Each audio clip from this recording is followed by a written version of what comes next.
If you are capable of causing depression to yourself, I'm saying this not without any concern for your illness or not due to lack of compassion, because that is the nature of what's happening to you.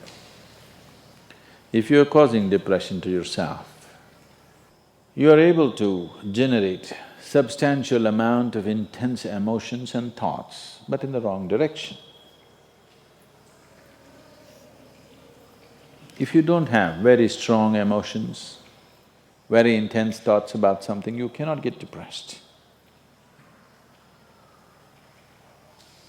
It is just that you are generating thoughts and emotion which work against you, not for you. So you are strong enough to cause depression to yourself because for you to cause a mental illness for yourself, unless you're pathologically ill, which is just a small number of people, rest are all self-created. Most of them are self-created. A few are pathologically ill, they cannot help it. It just comes from within because of genetic and other factors. Almost everybody here, if we train them towards a certain kind of thought process and emotion and push them a little bit with the outside situations, almost everybody will go lose their mental balance. They will become clinically ill. They can be driven to madness, I'm saying, because the line between sanity and insanity is very thin. People keep pushing it. You get angry, you're pushing the line. It's a thin line. In fact, when you get angry, you know you're pushing the line. That's why the expression, I was mad at somebody. You're not mad at somebody, you're just going mad. You cannot be mad at somebody. You're just pushing your sanity, the boundaries of sanity and moving into insanity for a certain period of time and coming back. You do one thing every day, you try this, 10 minutes a day. Try intense anger on somebody. What? You will see in 3 months' time, you will be clinically there. Yes. Just try it if you want. Because if you keep pushing the line, you go mad and you come back, you go mad and you come back, one day you're not able to come back, that's all. One day you're not able to turn back, then you're clinically ill. You must understand, even if you got angry for a moment, you're already ill. Maybe you don't get the certificate of diagnosis. They don't slap a certificate on you that you're gone, but you are going, isn't it? You think it's your right to throw tantrums, you think it's your right to get angry with people, you think it's your privilege to be depressed so that you'll get attention from somebody. You keep playing this, one day you will not be able to turn back. Keep crossing the line every day, one day you will see you cannot cross back. That day, you need a doctor. Till then, everybody needed a respite from you, but the day you can't cross back, they get the respite because now they can catch you and give you to a doctor. Otherwise, you're temporarily going mad every day, many times a day. They cannot even send you to an asylum, they have to bear with you, your family, your friends, your people around you.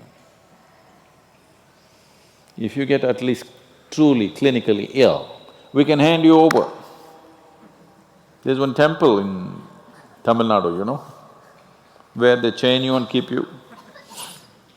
where there is no hospital, no psychological for ailments, there's no hospital, there is a temple that somebody created which is supposed to push people back into sanity. So, families just take them and leave them there, they're shackled and left in the temple. You give them some money, they'll feed you, and you're just there like an animal, tied up. I think if hospitals were run like this, a lot of people wouldn't go crazy. They would maintain their sanity. Right now it's too deluxe.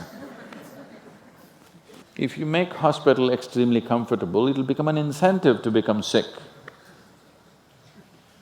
And you have incentives in your life to become ill, right from your childhood.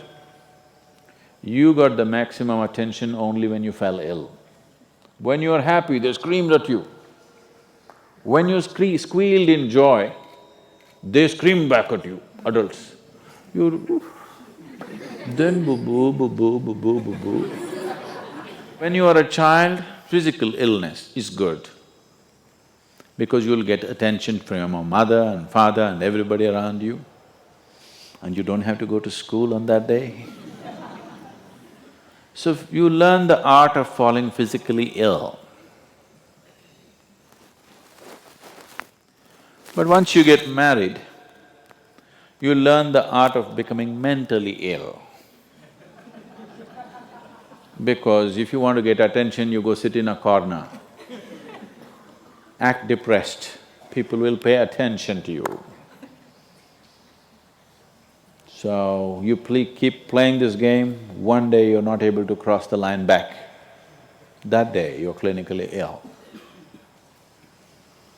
Unfortunately,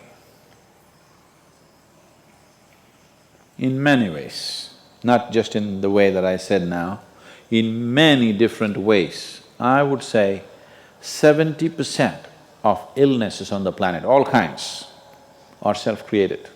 Even if you get an infection, there is a way. If you keep yourself in a certain way, physically and mentally, the virus and the bacteria will not work the same way as it works upon somebody else.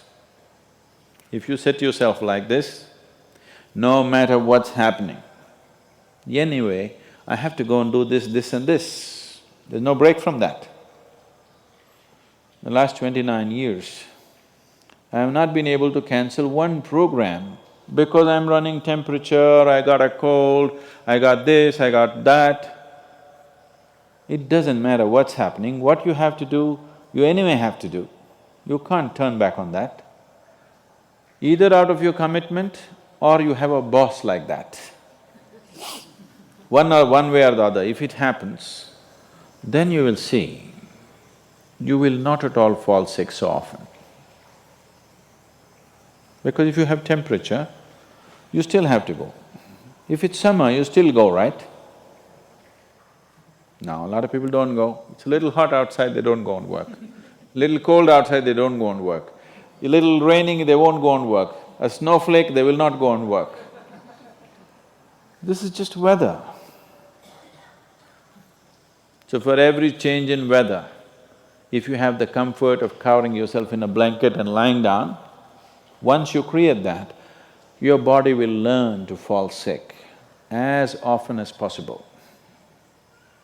If you just keep it this way, it doesn't matter what it is, anyway I have to go and do what I have to do, you will see your body will just bounce back as quickly as possible, even if it gets the worst kind of infections. So, you just have to set the necessary conditions for health, necessary incentives for health, both for yourself and your children if you have them. Do not set incentives for sickness. If a child is sick, observe him from a distance, never go cuddle him. He knows that's the worst time of his life and he knows he has to get well soon. And give him the best attention when he is joyful. You will see he naturally learns from within. His very chemistry will learn that it pays to be joyful, it doesn't pay to be sick. If you make this very clear to your own biology, to your own chemistry and to everybody around you, you will see people will not fall sick as often as they are right now. So set that up for yourself. You will see you will get healthy. If you can turn your mind this way, you can also turn it this way. I want you to understand this. No, I'm like this because my father abused me when I was 7 years of age. If you know all that bullshit, you can as well turn yourself around, isn't it? It's time. You must understand, mentally, physiologically, chemically, energy-wise, you must clearly understand it doesn't pay to be sick, unhappy, depressed. It doesn't pay. To be joyful and ecstatic, it pays. If you make this clear to all these people inside, they will all behave properly.